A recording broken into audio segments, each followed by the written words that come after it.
Simple and ఈజీగా ఆవు పాల యొక్క మీగడతో మనం ఎలా చేసుకోవాలో నెయ్యిని అయితే చూపిస్తాను గైస్.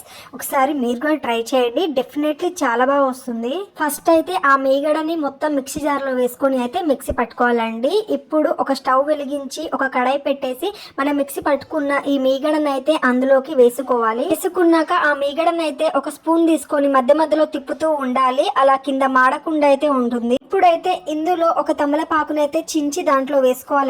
ఎందుకంటే మనకి నెయ్యి అనేది చాలా మంచి కమ్మటి వాసనగా వస్తుంది.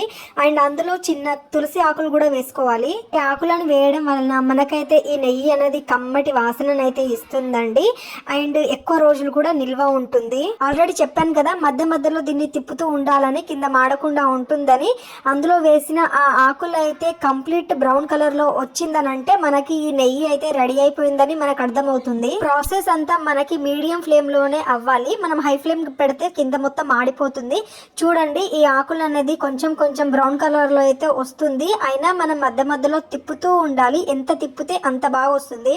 మనకి పెరుగు మీద మీగడ కంటే పాల మీద ఉండే మీగడతోనే నెయ్యి అనేది చాలా చక్కగా అయితే అవుతుందండి. ఎందుకంటే మనకి పెరుగులో కంటే మనకి పాలలోనే చాలా టేస్టీగా అయితే వస్తుంది ఈ నెయ్యి అనేది. దాంతో పాటు బర్రె పాల మీగడ కంటే ఇంకా ఆవు పాల మీగడనే ఎక్కువ టేస్టీగా ఉంటుంది అండ్ హెల్దీ కూడా ఎక్కువగా. చూస్తున్నారు కదా ఫ్రెండ్స్, మనకి ఇక్కడ నెయ్యి అనేది ఎంత మెల్లమెల్లగా వస్తుందో.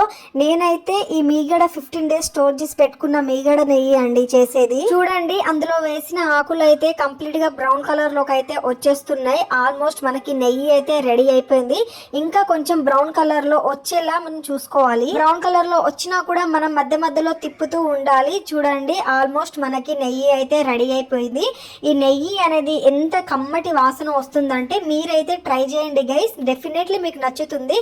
చూడండి, ఇక్కడైతే నెయ్యి రెడీ అయిపోయింది. కింద స్టవ్ అయితే ఆఫ్ చేసుకోవాలి. స్టవ్ ఆఫ్ చేసేసి దీన్ని అయితే పక్కన పెట్టేయాలి, కొద్దిసేపు చల్లారనివ్వాలి. ఆల్రెడీ నేను స్టోర్ చేసి పెట్టుకున్న నెయ్యిలోనే మళ్ళీ ఈ నెయ్యి అయితే వేసుకుంటున్నా. చూడండి ఎంత బాగా వచ్చిందో ఈ నెయ్యి అనేది. స్మెల్ అయితే కమ్మగా ఉంది గైస్, మీరైతే ట్రై చేయండి ఇలానే. అండ్ దాంతో పాటు మనం మీగడ అనేది ఎక్కువ రోజులు కూడా స్టోర్ చేసుకోకూడదు. 1 month కంటే ఎక్కువ స్టోర్ చేస్తే మనకి నెయ్యి అనేది టేస్ట్ గా అయితే రాదండి. 15 days 1 month లోనే చేసుకోవాలి. ప్లీజ్ ఈ ప్రాసెస్ మీకు నచ్చితే సబ్స్క్రైబ్ అయితే చేయడం మర్చిపోకండి guys. Thanks for watching. By by.